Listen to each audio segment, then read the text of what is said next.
फिर लो पान चबाए।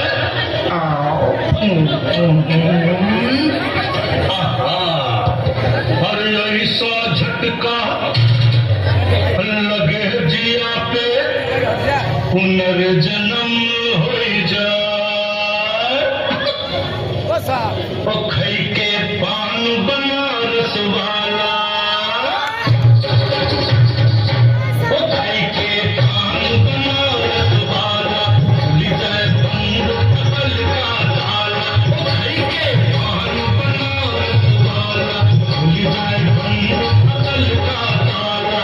फिर तो बनता करे धमाल, दीदी कर दे सबकी चाल। वो छोरा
बहुत खूब।